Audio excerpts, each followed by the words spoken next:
Welcome to Achievers Academy Shivamogga. ಆತ್ಮೀಯ ಸ್ಪರ್ಧಾರ್ಥಿ ಮಿತ್ರರೇ, ನಾನು ನಿಮ್ಮ ಮಹೇಶ್ ಕೆಎಸ್. ಹಿಂದಿನ ವಿಡಿಯೋಗಳಲ್ಲಿ ಡಾಟಾ ಅನಾಲಿಸಿಸ್ ಆ್ಯಂಡ್ ಇಂಟರ್ಪ್ರಿಟೇಷನ್ಸ್ ಮೇಲೆ ಯಾವ ರೀತಿ SBI ಕ್ಲರ್ಕ್ ಪ್ರಿಲಿಮ್ಸ್ ಎಕ್ಸಾಮಲ್ಲಿ ಕ್ವಶನ್ಸನ್ನು ಕೇಳ್ತಾರೆ ಅನ್ನೋದನ್ನು ಡಿಸ್ಕಸ್ ಮಾಡಿದ್ವಿ. ಇವತ್ತು ಕೂಡ ಇದು ಕಂಟಿನ್ಯೂಡ್ ಪಾರ್ಟ್ ಆಗಿರುತ್ತೆ, ಡಾಟಾ ಅನಾಲಿಸಿಸ್ ಆ್ಯಂಡ್ ಇಂಟರ್ಪ್ರಿಟೇಷನ್ ಅನ್ನೋದು. ಬಟ್ ಇಲ್ಲಿ ಕೇಸ್ಲೆಟ್ DI ಅಂತ ಹೇಳ್ತೀವಿ ಅಥವಾ ಕೇಸ್ಲೆಟ್ DI ಅಂತ ಹೇಳ್ತೀವಿ. ನಿಮಗೆ ಯಾವುದೇ ಪೈ ಚಾರ್ಟ್ ಆಗಲಿ, ಯಾವುದೇ ಟ್ಯಾಬ್ಯುಲರ್ ಡಾಟಾ ಆಗಲಿ, ಯಾವುದೇ ಬಾರ್ ಗ್ರಾಫ್ ಆಗಲಿ ಕೊಟ್ಟಿರಲ್ಲ. ಇನ್ಸ್ಟೆಡ್ ಆಫ್ ದಟ್ ಒಂದು ಪ್ಯಾರಾಗ್ರಾಫ್ ಕೊಟ್ಟಿರ್ತಾರೆ. ಆ ಪ್ಯಾರಾಗ್ರಾಫನ್ನು ಓದ್ಬಿಟ್ಟು ನೀವು ಕ್ವಶನ್ಸನ್ನು ಆನ್ಸರ್ ಮಾಡಬೇಕಾಗುತ್ತೆ. ಪ್ಯಾರಾಗ್ರಾಫಲ್ಲಿ ಏನು ಇನ್ಫಾರ್ಮೇಷನ್ ಕೊಟ್ಟಿರ್ತಾರೋ ಬೇಸ್ಡ್ ಆನ್ ದ್ಯಾಟ್ ಟೇಬಲನ್ನು ನೀವೇ ಫ್ರೇಮ್ ಮಾಡ್ಕೊಳ್ಬೇಕು. ಅದ್ರ ಬೇಸ್ ಮೇಲೆ ನೀವು 5 ಕ್ವಶನ್ಸನ್ನು ಸಾಲ್ವ್ ಮಾಡಬೇಕಾಗತ್ತೆ. ಅದನ್ನು ನಾವು ಕೇಸ್ಲೆಟ್ DI ಅಂತ ಹೇಳ್ತೀವಿ. ಸೊ ಇದನ್ನು ಕೂಡ ನಿಮಗೆ ಪ್ರಿಲಿಮ್ಸಲ್ಲಿ ಕೇಳ್ತಾರೆ. ಬಟ್ ಸಿಂಪಲ್ ಆಗಿರುತ್ತೆ ಪ್ರಿಲಿಮ್ಸಲ್ಲಿ. ಸೊ ಈಸಿಯಾಗಿ ನೀವು ಕೂಡ ಸಾಲ್ವ್ ಮಾಡ್ಬೋದು. ಸೊ ಅದೇ ರೀತಿ ನಮ್ಮಲ್ಲೇ ಏನು ಮುಂಬರುವಂತಹ ಆನ್ಲೈನ್ ಬ್ಯಾಚ್ ಸ್ಟಾರ್ಟ್ ಆಗ್ತಾ ಇದೆ. ಸೊ ಅದಕ್ಕೂ ಕೂಡ ರಿಜಿಸ್ಟ್ರೇಷನ್ ಮಾಡ್ಕೊಳ್ಳಿ. ನೀವು ನಮ್ಮೊಂದಿಗೆ ಜಾಯ್ನ್ ಆಗಿ ಸೊ ಈಗ ಬಿಲೋ ಕಾಂಟ್ಯಾಕ್ಟ್ ನಂಬರ್ ಏನಿದೆ ಆ ನಂಬರ್ಗೆ ಕಾಂಟ್ಯಾಕ್ಟ್ ಮಾಡಿ ನಿಮಗೆ ಡೀಟೇಲ್ಸನ್ನು ಪ್ರೊವೈಡ್ ಮಾಡ್ತಾರೆ ಅಂತ ಹೇಳ್ತಾ, ಅದೇ ರೀತಿ ನಿಮಗೆ ಡಾಟಾ ಅನಾಲಿಸಿಸ್ ಆ್ಯಂಡ್ ಇಂಟರ್ಪ್ರಿಟೇಷನ್ಸ್ ಮಾಡಬೇಕಾದ್ರೆ ಸ್ಪೀಡ್ ಇನ್ ಅಡಿಷನ್ ಸಬ್ಸ್ಟ್ರಾಕ್ಷನ್ ಇರಬೇಕಾಗತ್ತೆ. ಅದೇ ರೀತಿ multiplication of 2 and 3 digit speed ಇರಬೇಕಾಗತ್ತೆ. ಡಿವಿಷನ್ ಗೊತ್ತಿರಬೇಕಾಗತ್ತೆ. ಪರ್ಸೆಂಟೇಜ್ ಕ್ಯಾಲ್ಕುಲೇಷನ್ಸ್ಗಳು ಗೊತ್ತಿರಬೇಕಾಗತ್ತೆ. ರೇಷಿಯೋ ಕ್ಯಾಲ್ಕುಲೇಷನ್ಸ್ ಆಗಿರ್ಬೋದು, ಕ್ಯಾಲ್ಕುಲೇಷನ್ಸ್ ಆಫ್ ಆವ್ರೇಜಸ್ ಆಗಿರ್ಬೋದು, ಇದು ಕೂಡ ಗೊತ್ತಿರಬೇಕಾಗತ್ತೆ. ಸೊ ಇದೆಲ್ಲವೂ ಗೊತ್ತಿದೆ ಅಂದರೆ ನೀವು 100% DIನೂ ಕೂಡ ಸಾಲ್ವ್ ಮಾಡ್ಬೋದು ಸ್ಪೀಡಾಗಿ ಅಂತ ಹೇಳ್ತಾ. ಸೊ ಡೈರೆಕ್ಟಾಗಿ ಇವತ್ತು ಕ್ವಶನ್ಸನ್ನು ನೋಡೋಣ. ಹಾಗಾದರೆ ಸೊ ಈ ರೀತಿ ಇರುತ್ತೆ ನಿಮಗೆ ಕೇಸ್ಲೆಟ್ DIಯಲ್ಲಿ questions. Study the given information carefully to answer the questions ಅಂತ ಹೇಳ್ತೀವಿ. So Siddharth has decided to start a new company Siddharth travels. So Siddharth ಅನ್ನೋದು ಯಾವುದೋ ಒಂದು ಕಂಪನಿನ ಸ್ಟಾರ್ಟ್ ಮಾಡ್ತಾ ಇದ್ದಾನೆ, ಸಿದ್ಧಾರ್ಥ್ ಟ್ರಾವೆಲ್ಸ್ ಅಂತ ಹೇಳ್ತಿದ್ದಾರೆ. He wants to buy some furniture. So ಅವನು ಯಾವುದಾದ್ರು ಫರ್ನಿಚರ್ಸ್ ರಿಕ್ವೈರ್ಮೆಂಟ್ ಇದೆ, ಟೇಬಲ್ ಆಗಿರ್ಬೋದು, ಚೇರ್ ಆಗಿರ್ಬೋದು, ಏರ್ ಕಂಡೀಷನರ್ ಆಗಿರ್ಬೋದು. He also wants to buy few desktop which will include monitor, CPU, keyboard, mouse and cost mouse ಅಂತ ಹೇಳಿದ್ದಾರೆ. ಸೊ ಅಂದರೆ ಯಾವುದ್ಯಾವುದೋ ಅವನಿಗೆ ಮಾನಿಟರ್ ಆಗಿರ್ಬೋದು, ಡೆಸ್ಕ್ಟಾಪ್ ಆಗಿರ್ಬೋದು, ಸೊ ಈ ಮೆಟೀರಿಯಲ್ಸ್ನ ಅವನು ಬೈ ಮಾಡ್ತಾನೆ ಅಂತ. ಸೊ ಅದೇ ರೀತಿ ನೆಕ್ಸ್ಟ್ ನಿಮಗೆ ಕ್ವಶನ್ ಸ್ಟಾರ್ಟ್ ಆಗುವಂಥದ್ದು ಕಾಸ್ಟ್ ಆಫ್ ಈಚ್ ಟೇಬಲ್ ಅಂತ ಏನಿದೆ, ಇಲ್ಲಿಂದ ನಿಮ್ಮ ರೆಗ್ಯುಲರ್ ಕ್ವಶನ್ ಸ್ಟಾರ್ಟ್ ಆಗುತ್ತೆ. ಅಂದರೆ ಇಲ್ಲಿ ತನಕ ಏನೇನು ಇನ್ಪುಟ್ಸ್ ಬೇಕು ಆ ಯಾವುದೋ ಒಂದು ಕಂಪನಿ ಸ್ಟಾರ್ಟ್ ಮಾಡಲಿಕ್ಕೆ ಅದನ್ನು ರಿಕ್ವೈರ್ಮೆಂಟ್ ಹೇಳಿದ್ದಾರೆ. Cost of each table is 13.5 times the cost of mouse. So ಮೌಸಿನ ಕಾಸ್ಟ್ ಏನಿದೆ ಅದರ 13.5 ಟೈಮ್ಸ್ ಅಷ್ಟು ಟೇಬಲ್ ಕಾಸ್ಟ್ ಇರಬೇಕು. ನಿಮಗೆ ಮೌಸ್ ಕಾಸ್ಟ್ ಗೊತ್ತಿಲ್ಲ, ಹಾಗಾಗಿ ಸೊ ಇದು ನೆಕ್ಸ್ಟ್ ಸ್ಟೇಟ್ಮೆಂಟಿಗೆ ಮೂವ್ ಆಗಿ. Cost of chair is 3/5 of the cost of table. Table cost ಗೊತ್ತಿದ್ರೆ ನೀವು ಬೇಸ್ಡ್ ಆನ್ ದಟ್ ಚೇರ್ ಕಾಸ್ಟನ್ನು ಕ್ಯಾಲ್ಕುಲೇಟ್ ಮಾಡ್ಬೋದು. ಬಟ್ ಟೇಬಲ್ ಕಾಸ್ಟ್ ನಿಮಗೆ ಗೊತ್ತಿಲ್ಲ. Move on to next statement. Cost of air conditioner is 5 times the cost of chair. So ಇಲ್ಲೂ ಅಷ್ಟೇ, chair cost ಗೊತ್ತಾದರೆ ನೀವು ಏರ್ ಕಂಡೀಷನರ್ ಕಾಸ್ಟನ್ನು ಕ್ಯಾಲ್ಕುಲೇಟ್ ಮಾಡ್ಬೋದು. Next cost of monitor is 20% more than the cost of chair.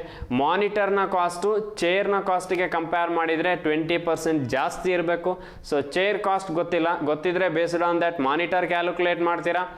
CPU cost 1500 more than table cost. Table ಕಾಸ್ಟಿಗೆ compare ಮಾಡಿದರೆ CPU cost ಏನಿದೆ ಅದು 1500 ಜಾಸ್ತಿ ಇರಬೇಕು. Next the keyboard cost is 4 times the cost of mouse. ಮೌಸಿನ cost ಏನು ಬರುತ್ತೋ ಅದರ 4 ಟೈಮ್ಸ್ ಕೀಬೋರ್ಡ್ ಇರಬೇಕು. Next cost of mouse is 1000. So ಮೌಸಿನ ಕಾಸ್ಟ್ ಹೇಳಿದ್ದಾರೆ. ಇಲ್ಲಿಂದ ನಿಮ್ಮ ಕ್ವಶನ್ ಸ್ಟಾರ್ಟ್. ಸೊ ಇಲ್ಲಿಂದ ಕ್ಯಾಲ್ಕುಲೇಟ್ ಮಾಡ್ತಾ ಹೋಗಬೇಕು. ಮೌಸ್ ಸಿಕ್ತು, ಅದರ ಬೇಸ್ ಮೇಲೆ ಕೀಬೋರ್ಡ್ ಮಾಡ್ತೀರಾ, ಅದರ ಬೇಸ್ ಮೇಲೆ ಇನ್ಯಾವುದೋ ಮಾಡ್ತಾ ಹೋಗ್ತೀರಾ. ಹಾಗಾದರೆ ಕಾಸ್ಟ್ ಆಫ್ ಮೌಸ್ ಏನಿದೆ 1000 ಇದೆ. ಸೊ ಇಲ್ಲಿಂದ ನೀವು ಕನ್ಸಿಡರೇಷನ್ ಮಾಡ್ತಾ ಹೋಗ್ಬೋದು ಪ್ರತಿಯೊಂದನ್ನು. ಫಸ್ಟ್ ಒಂದು ಸಿಕ್ತು ನಿಮಗೆ ಮೌಸ್ ಕಾಸ್ಟ್ ಎಷ್ಟಿದೆ ಅಂದರೆ ಅದು 1000 ಇದೆ. ಇದರ ಬೇಸ್ ಮೇಲೆ ನೆಕ್ಸ್ಟು ಕೀಬೋರ್ಡ್ ಕಾಸ್ಟ್ ಏನಾಗಬೇಕಂತೆ, ಮೌಸ್ ಕಾಸ್ಟ್ ಏನಿದೆ ಅದರ 4 ಟೈಮ್ಸ್ ಇರಬೇಕು. ಹಾಗಾದರೆ ಕೀಬೋರ್ಡ್ ಕಾಸ್ಟ್ ಏನಾಗುತ್ತೆ ನಿಮಗೆ 4 ಟೈಮ್ಸ್ ಇರಬೇಕು. ಅಂದರೆ 1000 4 ಟೈಮ್ಸ್ ಅಂದರೆ ಮಲ್ಟಿಪ್ಲೈ ಮಾಡಿ 1000 × 4 ಅಂದರೆ 4000 ಆಗುತ್ತೆ. ಸೊ ಟೈಮ್ಸ್ ಅಂದಾಗ ಮಲ್ಟಿಪ್ಲೈ ಮಾಡಿ, ಅದು ನಿಮಗೆ ನೆನಪಿರಲಿ. ನೆಕ್ಸ್ಟ್ ಕೀಬೋರ್ಡ್ ಆಯಿತು, ಮೌಸ್ ಆಯಿತು. CPU cost 1500 more than A table. But ನನಗೆ ಟೇಬಲ್ ಕಾಸ್ಟೇ ಗೊತ್ತಿಲ್ಲ, ಹಾಗಾಗಿ ನಾನು CPUನ ಕ್ಯಾಲ್ಕುಲೇಟ್ ಮಾಡಲಿಕ್ಕಾಗಲ್ಲ. ಈ ಸ್ಟೇಟ್ಮೆಂಟನ್ನು ಹೋಲ್ಡ್ ಮಾಡಿ. ನೆಕ್ಸ್ಟ್ ಇಲ್ಲಿ ಟೇಬಲ್ ಬಗ್ಗೆ ಹೇಳಿದ್ದಾರೆ. ಟೇಬಲ್ ಮತ್ತು ಮೌಸ್ ಕಂಪ್ಯಾರಿಸನ್ ಮಾಡಿ ಹೇಳಿದ್ದಾರೆ ನಿಮಗೆ. So table is 13, cost of table is 13.5 times the cost of mouse. So mouse cost ಏನಿದೆ ಅದರ 13.5 times ನಿಮಗೆ ಯಾವ್ದು ಇರಬೇಕು, ಟೇಬಲ್ ಇರಬೇಕು. So mouse, keyboard, monitor, CPU ಒಂದು ಸೈಡ್ ಬರ್ಕೊಳ್ಳಿ, ಯಾಕಂದರೆ ಇದು ನಿಮಗೆ ಕಂಪ್ಯೂಟರ್ ಅಥವಾ ಡೆಸ್ಕ್ಟಾಪಿನ ಎಲಿಮೆಂಟ್ಸ್ ಆಗಿರುತ್ತೆ. ಅದೇ ರೀತಿ ಟೇಬಲ್, ಚೇರ್ ಅನ್ನೋದು ಫರ್ನಿಚರ್ ಆಗಿರುತ್ತೆ ಅಥವಾ ಇನ್ಯಾವುದೋ AC ಅನ್ನೋದು.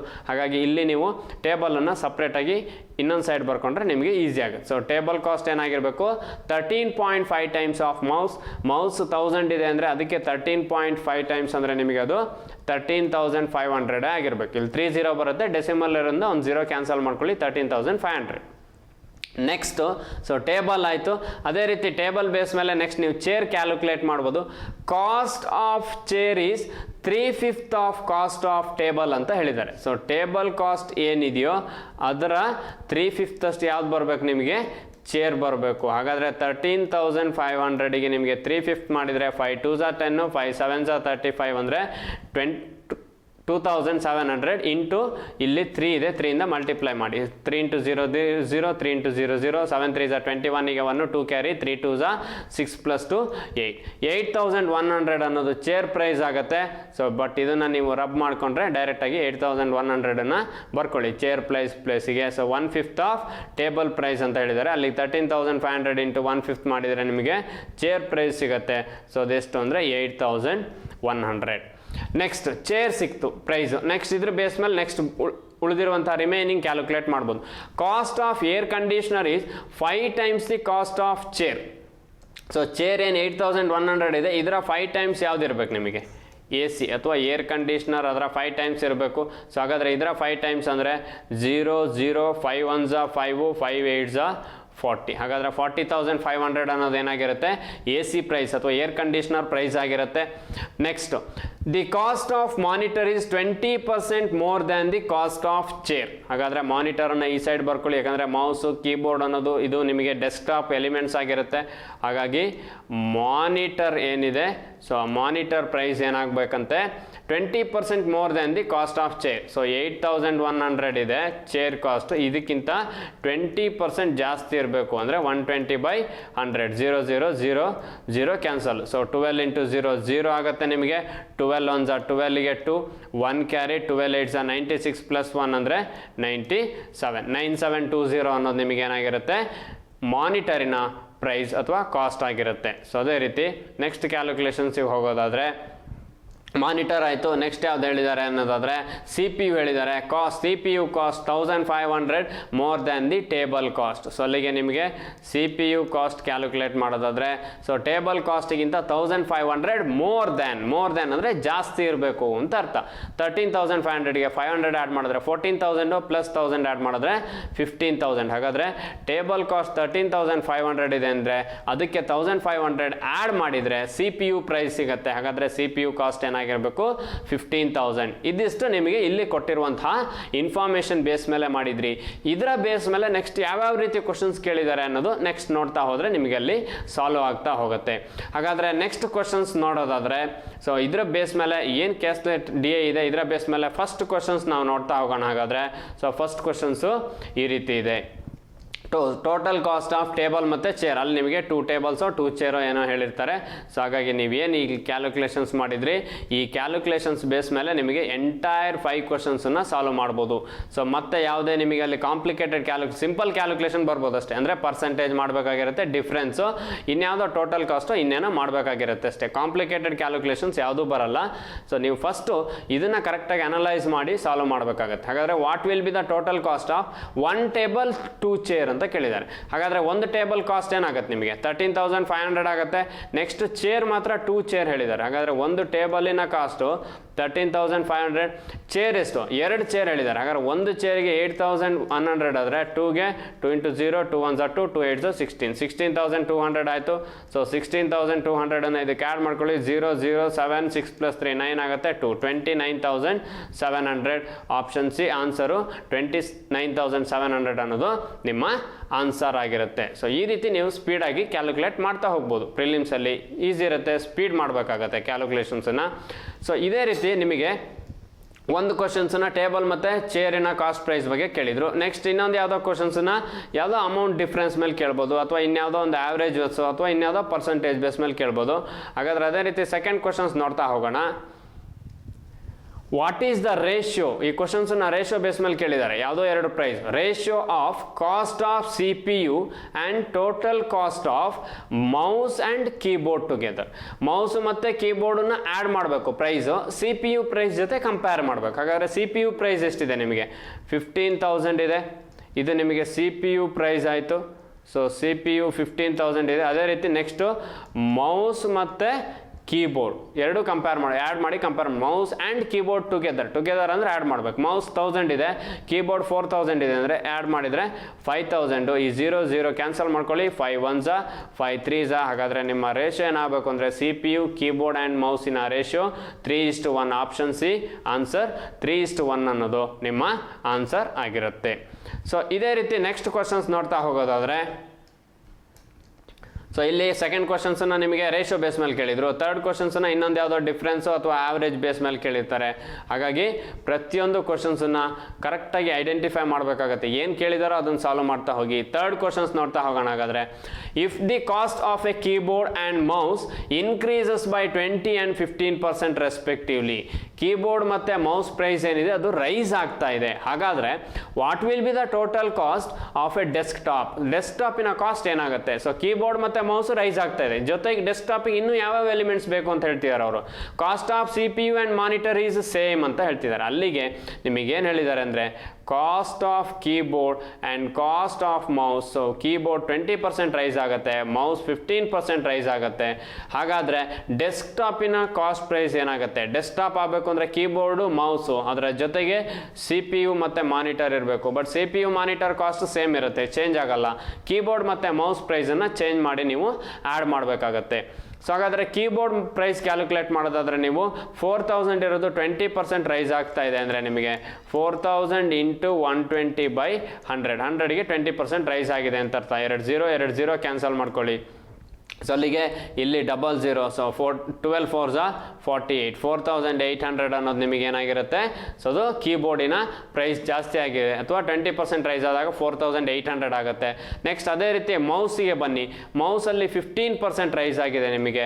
ಸೊ ಮೌಸಲ್ಲಿ 15% ರೈಸ್ ಆಗಿದೆ ಅಂದರೆ ಫಸ್ಟು 1000 ಇತ್ತು, ಅದು 15% ರೈಸ್ ಆಗಿದೆ ಅಂದರೆ 115/100. 0 ಕ್ಯಾನ್ಸಲ್ ಆಗುತ್ತೆ. ಅಲ್ಲಿಗೆ 1150 ಅನ್ನೋದು ನಿಮಗೆ ಮೌಸ್ ಪ್ರೈಸ್ ಆಗಿರುತ್ತೆ.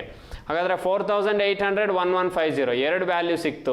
ನೆಕ್ಸ್ಟ್ ಏನು ಮಾಡ್ಬೋದು ನೀವು? ಇದನ್ನು ಕಂಪ್ಯಾರಿಸನ್ ಯಾವುದ್ರ ಜೊತೆ ಆ್ಯಡ್ ಮಾಡಬೇಕು ಅಂದರೆ ನೀವು ಮಾನಿಟರ್ ಮತ್ತು CPU ಏನಿದೆ ಅದರ ಜೊತೆ ಕನ್ಸಿಡರ್ ಮಾಡಬೇಕಾಗತ್ತೆ. ಸೊ ಅದ್ರ ಜೊತೆ ಕನ್ಸಿಡರ್ ಮಾಡಿದ್ರೆ ಡೈರೆಕ್ಟಾಗಿ ಆನ್ಸರ್ ಮಾಡ್ಬೋದು. 4800 ಮತ್ತು 1150ನ ನೀವು ಅದೆರಡು ವ್ಯಾಲ್ಯೂ ಜೊತೆ ಕಂಪ್ಯಾರಿಸನ್ ಮಾಡ್ತಾ ಹೋಗಿ. ಸೊ ಹಾಗಾದರೆ ನಿಮಗೆ ಏನು ಆನ್ಸರ್ ಬಂದಿತ್ತು ಅಂದರೆ ಇಲ್ಲಿ 4800 ಕೀಬೋರ್ಡು, 1150 ಅನ್ನೋದು ಮೌಸ್. ಇದನ್ನು ನಿಮಗೆ ಕೇಳಿರೋದು ಇದು ಕಾಸ್ಟ್ ಅಲ್ಲ, ರೈಸ್ ಎಷ್ಟಾಗಿದೆ ಅಂತ ಹೇಳಿದರೆ. ನೆಕ್ಸ್ಟ್ ಕೇಳಿರುವಂಥದ್ದು ಡೆಸ್ಕ್ಟಾಪ್ ಕಾಸ್ಟ್. ಹಾಗಾದರೆ ಡೆಸ್ಕ್ಟಾಪಿನ ಕಾಸ್ಟಿಗೆ ಏನು ಮಾಡಬೇಕು? CPU ಮಾನಿಟರ್ ಕೀಬೋರ್ಡ್ ಮೌಸ್ ಇಷ್ಟು ಆ್ಯಡ್ ಮಾಡಬೇಕು. ಸೊ CPU ಮಾನಿಟರ್ ಚೇಂಜ್ ಆಗಲ್ಲ, ಸೇಮ್ ಇದೆ ಅಂದರೆ 15,000 ಅಥವಾ 15,000 ಮತ್ತು 9,720 ಸೇಮ್ ಇರುತ್ತೆ. ಸೊ ಇಲ್ಲೇನು ಚೇಂಜ್ ಆಗಲ್ಲ ನಿಮಗೆ. 15,000 ನೆಕ್ಸ್ಟು 9,720 ನೆಕ್ಸ್ಟ್ ಅದಕ್ಕೆ ನೀವು 4,800 ಆ್ಯಡ್ ಮಾಡಿ 1150 ಆ್ಯಡ್ ಮಾಡಿ 1150 ಆ್ಯಡ್ ಮಾಡಿ. ಸೊ ಇಲ್ಲಿ 0ಗೆ 0 ಆಗಿರುತ್ತೆ ನಿಮಗೆ. 5 + 2 7 ಆಗಿರುತ್ತೆ. ಅದೇ ರೀತಿ ಇಲ್ಲಿ 8 + 8 16ಗೆ ನಿಮಗೆ, ಯಾಕಂದರೆ 16 ಬರುತ್ತೆ. ಸೊ 16 ಬಂತು ಅಂದರೆ 6 ಆಯಿತು, 1 ಕ್ಯಾರಿ ಆಗುತ್ತೆ. 9 + 1 10, 5 + 4 ಅಂದರೆ 19, +1 ಅಂದರೆ 20ಗೆ 0, 2 ಕ್ಯಾರಿ, 2 + 1 ಅನ್ನೋದು 3. ಹಾಗಾದರೆ ಆನ್ಸರು 30,670. ಆಪ್ಷನ್ ಡಿ ಆನ್ಸರ್ 30,670 ಅನ್ನೋದು ನಿಮ್ಮ ರೈಟ್ ಆನ್ಸರ್ ಆಗಿರುತ್ತೆ. ಸೊ ಈ ರೀತಿ ನಿಮಗೆ ಸಿಂಪಲ್ ಕ್ವಶನ್ಸನ್ನೇ ಕೇಳಿರ್ತಾರೆ, ಬಟ್ ನೀವು ಸ್ಪೀಡಾಗಿ ಸಾಲ್ವ್ ಮಾಡಬೇಕಾಗುತ್ತೆ. ಎಕ್ಸಾಮಲ್ಲಿ ಎಷ್ಟು ಸ್ಪೀಡಾಗಿ ಮಾಡ್ತಿರೋ. ಸೊ 5 ಕ್ವಶನ್ಸ್ ಕೇಳಿದ್ದಾರೆ ಅಂದರೆ ನಿಮಗೆ ಆ ಪ್ಯಾರಾಗ್ರಾಫ್ ಏನಿದೆ ಪ್ಯಾರಾಗ್ರಾಫ್ ಓದಿ ಅರ್ಥ ಮಾಡ್ಕೊಳ್ಳಿಕ್ಕೆ ನಿಮಗೆ ಅಟ್ಲೀಸ್ಟ್ ಒಂದು ವಿತಿನ್ 3 ಮಿನಿಟ್ಸ್ ಅಥವಾ 2 ಮಿನಿಟ್ಸ್ ಒಳಗಡೆ ಕಂಪ್ಲೀಟ್ ಮಾಡ್ಬೋದು. ಸ್ಪೀಡಾಗಿ ಓದಿ ಅರ್ಥ ಮಾಡ್ಕೊಳ್ಬೇಕಾಗುತ್ತೆ. ಇನ್ 1 ಮಿನಿಟಲ್ಲಿ ನೀವು ಕ್ವಶನ್ ಸಾಲ್ವ್ ಮಾಡ್ತೀರಾ ಅಂದರೆ 5 ಕ್ವಶನ್ಸನ್ನು ಅಲ್ಲಿಗೆ 3 ಮಿನಿಟ್ಸಲ್ಲಿ ಕ್ಯಾಸ್ಲೆಟ್ ಡಿಯನ್ನು ನೀವು ಕಂಪ್ಲೀಟ್ ಮಾಡ್ಬೋದು. ಇನ್ನೂ ಸ್ಪೀಡಾಗಿ ಮಾಡ್ಬೋದು, ಬಟ್ ತುಂಬ ಪ್ರಾಕ್ಟೀಸ್ ಮಾಡಿರಬೇಕಾಗತ್ತೆ. ಹಾಗಾದರೆ 4th ಕ್ವಶನ್ಸ್ ನೋಡೋದಾದರೆ, Siddharth bought 1 table, 1 chair and 1 desktop for himself. What was the total cost incurred to him? ಒಂದು ಡೆಸ್ಕ್ಟಾಪ್, ಒಂದು ಚೇರ್, ಒಂದು ಟೇಬಲ್. ಹಾಗಾದರೆ ಇದಿಷ್ಟರ ಪ್ರೈಸ್ ಏನಾಗುತ್ತೆ ಅಂತ ಕೇಳಿದರು. ಸೊ ಇಲ್ಲಿ ನಿಮಗೆ ಪ್ರೈಸಿಗೆ ಬಂದರೆ 1 ಟೇಬಲ್ 1 ಚೇರ್ ಪ್ರೈಸ್ ಗೊತ್ತಿದೆ, 13,500 ಮತ್ತು 8,100 ಟೇಬಲ್ ಚೇರ್ ಆಯಿತು. ಡೆಸ್ಕ್ಟಾಪ್ ಕೇಳಿದ್ದಾರೆ. ಡೆಸ್ಕ್ಟಾಪ್ ಪ್ರೈಸ್ ಅಂದರೆ ನೀವು ಇದಿಷ್ಟನ್ನು ಆ್ಯಡ್ ಮಾಡ್ಕೊಂಡ್ರೆ ನಿಮಗೆ ಡೆಸ್ಕ್ಟಾಪ್ ಪ್ರೈಸ್ ಸಿಗ್ತಾ ಹೋಗುತ್ತೆ. ಸೊ ಡೆಸ್ಕ್ಟಾಪ್ ಪ್ರೈಸ್ಗೆ ಟೇಬಲ್ ಮತ್ತು ಚೇರ್ ಪ್ರೈಸನ್ನು ನೀವು ಆ್ಯಡ್ ಮಾಡಿದ್ದೆ ಅದರಲ್ಲಿ ನಿಮಗೆ ಟೋಟಲ್ ಆಗಿ ಕಾಸ್ಟ್ ಇನ್ಕರ್ಡ್ ಎಷ್ಟು ಅನ್ನೋದು ಗೊತ್ತಾಗುತ್ತೆ. ಸೊ ಅಲ್ಲಿಗೆ ಫಸ್ಟ್ ಟೇಬಲ್ ಮತ್ತು ಚೇರ್ ಇದೆ, 13,500, 8,100 ಇದೆ. ಇಲ್ಲಿ ನಿಮಗೆ CPU, ಮಾನಿಟರ್, ಕೀಬೋರ್ಡು, ಮೌಸ್ ಇಷ್ಟು ಕನ್ಸಿಡರ್ ಮಾಡಬೇಕು. ಸೊ ಅದಷ್ಟನ್ನು ನೀವು ಕನ್ಸಿಡರ್ ಮಾಡ್ತೀರಾ ಅಂದರೆ ಫಸ್ಟು ಮೌಸ್ ಮತ್ತು ಕೀಬೋರ್ಡ್ ಎರಡು ಆ್ಯಡ್ ಮಾಡ್ಕೊಳ್ಬೋದು ಡೈರೆಕ್ಟಾಗಿ. ಸೊ ಇಲ್ಲಿ 5,000 ಇದೆ ನಿಮಗೆ, ಯಾವುದು 2ರಿಂದ 5,000 ಇದೆ ಮೌಸ್ ಮತ್ತು ಕೀಬೋರ್ಡು. ಬಿಫೋರ್ ದ್ಯಾಟ್ CPU 15,000 ಇದೆ ಅಂದರೆ ಸೊ ಲಾರ್ಜರ್ ವ್ಯಾಲ್ಯೂ ಇರೋದನ್ನು ಫಸ್ಟ್ ಬರ್ಕೊಂಡ್ರೆ ನಿಮಗೆ ಕ್ಯಾಲ್ಕುಲೇಷನ್ ಈಸಿ ಆಗುತ್ತೆ. 15,000 CPU ಇದೆ. ನೆಕ್ಸ್ಟು 13 ಟೇಬಲ್ಲು, ಚೇರ್ ಆಮೇಲೆ ಆ್ಯಡ್ ಮಾಡ್ಕೊಳ್ಳಿ. 9,720 ಇದೆ. ಸೊ ಅಲ್ಲಿಗೆ 9,720 4 + 1 5 ಆಗುತ್ತೆ. ಡೈರೆಕ್ಟಾಗಿ 5,000 ಬರ್ಕೊಳ್ಳಿ. ಇನ್ನೂ ಸಿಂಪ್ಲಿಫೈ ಮಾಡಿ ಬರ್ಕೊಳ್ಳಿ, ಎಕ್ಸಾಮಲ್ಲಿ ಈಸಿ ಆಗುತ್ತೆ. ನೆಕ್ಸ್ಟ್ ಇದ್ರ ಜೊತೆಗೆ ಟೇಬಲ್ ಆ್ಯಡ್ ಮಾಡ್ಬೇಕು ನೀವು. 13,500 ಮತ್ತು 8,100 ಚೇರ್ ಅನ್ನೋದು 0 ಆಯಿತು. ನೆಕ್ಸ್ಟ್ ಇಲ್ಲಿ 2 ಅಂದರೆ 2 ಆಗುತ್ತೆ. ನೆಕ್ಸ್ಟ್ 7 5 + 1 ಅಂದರೆ ನಿಮಗೆ 6 ಆಯಿತು. 7 + 6 ಅಂದರೆ 13ಗೆ 3 ಆಗುತ್ತೆ. 1 ಕ್ಯಾರಿ. 9 + 1 10, 10 + 5 ಅಂದರೆ 15, 15 + 5 ಅಂದರೆ 20, 20 + 3 ಅಂದರೆ 23, 23 + 8 ಅಂದರೆ 31ಗೆ 1 ನಿಮಗೆ ನೆಕ್ಸ್ಟು 1 ಕ್ಯಾರಿ ಆಗುತ್ತೆ. ಸೊ ಅಲ್ಲಿಗೆ 1 ಕ್ಯಾರಿ ಆಯಿತು ಅಂದರೆ 31ಗೆ 1 3 ಕ್ಯಾರಿ ಆಗುತ್ತೆ. 3 + 2 5 ಆಯಿತು. ಸೊ ಅಲ್ಲಿಗೆ ನಿಮಗೆ ಆನ್ಸರ್ ಬರಬೇಕಾಗಿರೋದು 51,320. ಆಪ್ಷನ್ ಇ ಆನ್ಸರ್ 51,320 ಅನ್ನೋದು ನಿಮ್ಮ ರೈಟ್ ಆನ್ಸರ್ ಆಗಿರುತ್ತೆ. ಸೊ ಇದೇ ರೀತಿ ನೀವು ನೆಕ್ಸ್ಟ್ ಕ್ವಶನ್ಸನ್ನು ನೋಡೋದಾದರೆ ಸೊ ಇಲ್ಲಿ ನಿಮಗೆ ಡೆಸ್ಕ್ಟಾಪ್ ಮತ್ತು ಇನ್ಯಾವುದು ಟೇಬಲ್ ಮತ್ತು ಚೇರ್ ಎರಡೂ ಕೇಳಿದರು. ಸೊ ಅಷ್ಟನ್ನು ಆ್ಯಡ್ ಮಾಡ್ಕೊಂಡಿದ್ರಿ. ಅಥವಾ ನೆಕ್ಸ್ಟ್ ಯಾವುದೋ ಆವ್ರೇಜ್ ಕೇಳ್ಬೋದು, ಯಾವುದೋ 2 ಪ್ರೈಸಿಂದು, ಅಥವಾ ಇನ್ಯಾವುದೊಂದು ಪರ್ಸೆಂಟೇಜ್ ಕೇಳ್ಬೋದು. ಯಾವ ಪ್ರೈಸು ಇನ್ಯಾವುದಕ್ಕೂ ಕಂಪೇರ್ ಮಾಡಿದ್ರೆ ಎಷ್ಟು ಪರ್ಸೆಂಟೇಜ್ ಜಾಸ್ತಿ ಇದೆ ಅಂತ. ಸೊ ಇದೇ ರೀತಿ ಕ್ವಶನ್ಸನ್ನು ಕೇಳಿರ್ತಾರೆ ನಿಮಗೆ. ಅದು ಪರ್ಸೆಂಟೇಜು, ಆವ್ರೇಜು, ಡಿಫ್ರೆನ್ಸು. ಹಾಗಾಗಿ ಸ್ಪೀಡಾಗಿ ಕ್ಯಾಲ್ಕುಲೇಟ್ ಮಾಡಬೇಕಾಗತ್ತೆ. ಸೊ 5th ಕ್ವಶನ್ಸ್ ನೋಡೋದಾದರೆ, it was initially decided that 4 air conditioner will be installed. So initial ಆಗಿ ಏನು ಡಿಸೈಡ್ ಮಾಡಿದ್ರು ಅಂದರೆ ಅವರು 4 ಏರ್ ಕಂಡೀಷನರ್ನ ಇನ್ಸ್ಟಾಲ್ ಮಾಡ್ತೀವಿ ಅಂತ ಹೇಳಿದರು. But later only 3 air conditioners are installed. But 4 ಮಾಡಿಲ್ಲ, 3 ಏರ್ ಕಂಡೀಷನರ್ನ ಇನ್ಸ್ಟಾಲ್ ಮಾಡಿದ್ದಾರೆ. And a fan were installed in the place of 4th air conditioner. So ಫ್ಯಾನನ್ನು ಇನ್ಸ್ಟಾಲ್ ಮಾಡಿದ್ದಾರೆ 4th ಏರ್ ಕಂಡೀಷನರ್ ಪ್ಲೇಸಲ್ಲಿ. ಹಾಗಾದರೆ fan cost 1/10 of cost of air conditioner. Air conditioner ಕಾಸ್ಟಿಗೆ compare ಮಾಡಿದರೆ fan cost 1/10 ಇರಬೇಕಂತೆ. ಹಾಗಾದರೆ what was the total cost incurred ಅಂದರೆ air conditioner ಮತ್ತು ಫ್ಯಾನು ಸೇರಿ ಎಷ್ಟು ಇನ್ಕರ್ ಮಾಡಿದ್ರು. ಇಲ್ಲಿ ನಿಮಗೆ 3 ಏರ್ ಕಂಡೀಷನರ್ ಅಂದರೆ ಗೊತ್ತಿದೆ. ಸೊ ಒಂದು ಏರ್ ಕಂಡೀಷನರ್ ಎಷ್ಟಿದೆ 40,500. ಹಾಗಾದರೆ 3 ಏರ್ ಕಂಡೀಷನರಿಗೆ ಏನಾಗುತ್ತೆ 40,500 × 3 ಮಾಡ್ಬೋದು. 0 0 5 3 15 5 1 4 3 12. ಅಲ್ಲಿಗೆ ನಿಮಗೆ 121500 ಆಗುತ್ತೆ 3 ಏರ್ ಕಂಡೀಷನರ್ನ ಪ್ರೈಸು. ನೆಕ್ಸ್ಟು ಇನ್ನೊಂದು ಯಾವ್ದು ಮಾಡಬೇಕು ಅಂದರೆ ನೀವು ಫ್ಯಾನು. ಸೊ ಫ್ಯಾನ್ ಕಾಸ್ಟ್ ಏನು ಹೇಳ್ತೀನಿ ಅಂದರೆ 1/10 of AC. So AC price ಅಥವಾ ಏರ್ ಕಂಡೀಷನರ್ ಪ್ರೈಸ್ ಏನಿದೆ ಅದರ 1/10 ಇರಬೇಕು. ಸೊ AC ಕಾಸ್ಟ್ ನಿಮಗೆ 40,500 ಇದೆ. ಇದರ 1/10 ಅಂದರೆ ನಿಮಗೆ 0 0 ಕ್ಯಾನ್ಸಲು 4050 ಆಗುತ್ತೆ. ಸೊ 4050ನ ಇಲ್ಲಿ ಆ್ಯಡ್ ಮಾಡ್ಕೊಳ್ಳಿ. 0 5 5 4 + 1 5 ಆಗಿರುತ್ತೆ. 12ಗೆ 2. ಸೊ ಅಲ್ಲಿಗೆ 12,550 ಅನ್ನೋದು ನಿಮ್ಮ ಆನ್ಸರ್ ಆಗಿರುತ್ತೆ. 12,550 ಅಂದರೆ 1,25,550 ಅನ್ನೋದು ನಿಮ್ಮ ಆನ್ಸರ್ ಆಗಿರುತ್ತೆ. ಸೊ ನೀವು ಡೈರೆಕ್ಟಾಗಿ ಈಸಿಯಾಗಿ ಕ್ಯಾಲ್ಕುಲೇಟ್ ಮಾಡ್ಬೋದು. ಸೊ 12,550. ಸೊ 12,550 ಅನ್ನೋದು ನಿಮ್ಮ ಆನ್ಸರ್ ಆಗಿರುತ್ತೆ. ಇದೆರಡನ್ನು ಆ್ಯಡ್ ಮಾಡಿದ್ರೆ ಸೊ ಅಲ್ಲಿಗೆ 12,550 ಆನ್ಸರ್ ಬರ್ತಾ ಇದೆ ಅಂದರೆ 12,550. ಸೊ 1,25,550. ಆಪ್ಷನ್ ಸಿ ಆನ್ಸರ್ 1,25,550 ಅನ್ನೋದು ನಿಮ್ಮ ಆನ್ಸರ್ ಆಗಿರುತ್ತೆ. ನಿಮಗೆ ಎಕ್ಸಾಮಲ್ಲೂ ಇದೇ ರೀತಿ ಕ್ವಶನ್ಸ್ ಕೇಳಿರ್ತಾರೆ. ಇದಕ್ಕಿಂತ ಕಾಂಪ್ಲಿಕೇಟೆಡ್ ಏನು ಕೇಳಲ್ಲ, ತುಂಬ ಸಿಂಪಲ್ ಆಗಿರುತ್ತೆ ಕ್ಯಾಲ್ಕುಲೇಟ್ ಡಿ ಅನ್ನೋದು. ಬಟ್ ನೀವು ಎಷ್ಟು ಸ್ಪೀಡಾಗಿ ಸಾಲ್ವ್ ಮಾಡ್ತೀರಾ ಅನ್ನೋದು ಮೇಜರ್ ರೋಲನ್ನು ಪ್ಲೇ ಮಾಡ್ತಾ ಹೋಗುತ್ತೆ ಎಕ್ಸಾಮಲ್ಲಿ. ಹಾಗಾಗಿ ಸೊ ನಮ್ಮಲ್ಲೇ ಆನ್ಲೈನ್ ಬ್ಯಾಚ್ ಸ್ಟಾರ್ಟ್ ಆಗ್ತಾ ಇದೆ. ಸೊ ಆ ಬ್ಯಾಚಿಗೂ ಕೂಡ ಜಾಯ್ನ್ ಆಗಿ ನೀವು ಸೊ ಈ ಫೆಸಿಲಿಟೀಸ್ನು ಕೂಡ ಯೂಸ್ ಮಾಡ್ಕೊಳ್ಳಿ ಅಂತ ಹೇಳ್ತಾ, ಅದೇ ರೀತಿ ನಮ್ಮದೇ ಆದಂತಹ ಟೆಲಿಗ್ರಾಮ್ ಗ್ರೂಪ್ ಇರುತ್ತೆ. ಸೊ ಅಲ್ಲೂ ಕೂಡ ನಿಮಗೆ ಡೈಲಿ ಮೆಟೀರಿಯಲ್ ಸಿಗ್ತಾ ಹೋಗುತ್ತೆ. ಸೊ ಅಚೀವರ್ಸ್ ಕ್ಲಬ್ ಅನ್ನುವಂಥ ಟೆಲಿಗ್ರಾಮ್ ಗ್ರೂಪಲ್ಲಿ ಸ್ಟಡಿ ಮೆಟೀರಿಯಲ್ಸ್ ಆಗಿರ್ಬೋದು, ಪ್ರೀವಿಯಸ್ ಇಯರ್ ಕ್ವಶನ್ ಪೇಪರ್ ಆಗಿರ್ಬೋದು, ನ್ಯೂಸ್ ಪೇಪರ್ಸ್ ಆಗಿರ್ಬೋದು, ಸೊ ಈ ಮೆಟೀರಿಯಲ್ಸ್ನ ಯೂಸ್ ಮಾಡ್ಕೊಳ್ಳಿ. ಅದೇ ರೀತಿ ನಮ್ಮದೇ ಆದಂತಹ ವಾಟ್ಸಪ್ ಗ್ರೂಪ್ ಆಗಿರ್ಬೋದು, ಯೂಟ್ಯೂಬ್ ಚಾನಲ್ ಆಗಿರ್ಬೋದು, ಟೆಲಿಗ್ರಾಮ್ ಗ್ರೂಪ್ ಆಗಿರ್ಬೋದು. ಸೊ ಎಲ್ಲ ಗ್ರೂಪ್ಗಳಲ್ಲಿ ಸಿಗುವಂಥ ಮೆಟೀರಿಯಲ್ಸ್ನ ಯೂಸ್ ಮಾಡಿಕೊಂಡು ಡೇ ಬೈ ಡೇ ನಿಮ್ಮ ಏನು ಪ್ರಿಪ್ರೇಷನ್ಸ್ ಇದೆ ಸೊ ಅದನ್ನು ಅಪ್ಗ್ರೇಡ್ ಮಾಡ್ತಾ ಹೋದಲ್ಲಿ 100% ಮುಂಬರುವಂತಹ ಕ್ಲರ್ಕ್ ಪ್ರಿಲಿಮ್ಸನ್ನು ನೀವು ಕ್ಲಿಯರ್ ಮಾಡ್ತೀರೋ ಅನ್ನೋ ಕಾನ್ಫಿಡೆನ್ಸನ್ನು ನಾನು ಕೂಡ ಹೋಗ್ತೀನಿ. ಸೊ ಅದೇ ರೀತಿ ಏನು ನೀವು ಪ್ರಾಕ್ಟೀಸ್ ಮಾಡ್ತಾ ಇದ್ದೀರಾ ಸೊ ಎಲ್ಲರಿಗೂ ಒಳ್ಳೆಯದಾಗಲಿ ಅಂತ ಹೇಳ್ತಾ ನಾನು ಇವತ್ತು ಈ ಕ್ಲಾಸನ್ನು ವೈಂಡ್ ಅಪ್ ಮಾಡ್ತಾ ಇದ್ದೀನಿ. Thank you for watching. Thank you.